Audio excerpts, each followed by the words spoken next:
Mr. Jordaan? Well, we have, as a member of the board of Brand South Africa, we have received many reports over many years on South Africa's global competitiveness.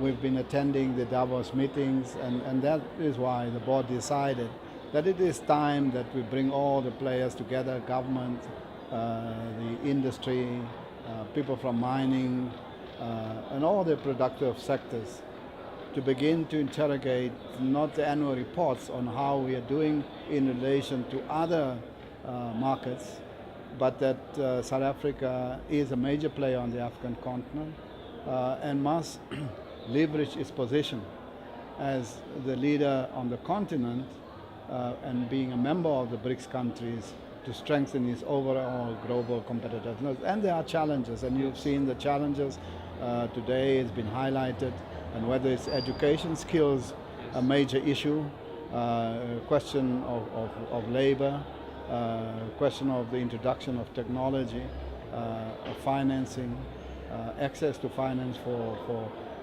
small, medium and micro enterprises, a whole range of issues. The fact that we are all together in the same room talks to how we want to approach the question of South Africa's competitive into the future, and the fact that we had a presentation on the National Development Plan from the government indicates that there is now an attempt to create a comprehensive, a coherent response to how South Africa participates in the global economy. Well, I think there are challenges in our country, but also there are very, very positive signs in our country. We were now admitted to BRICS, and that indicates that the emerging economies, and some of these economies are now the biggest in the world, regard South Africa as a key player. The fact that out of the 22 strongest growth economies in the world, there are 11 African countries. So things, not just looking at our country, but looking at our country in the context of the African continent, things look certainly brighter than it was 5-10 years ago.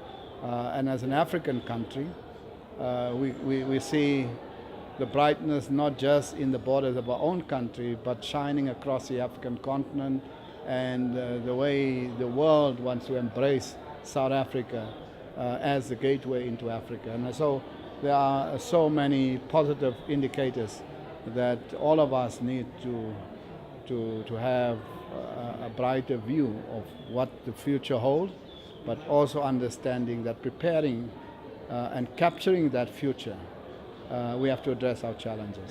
Key to that, education and skills.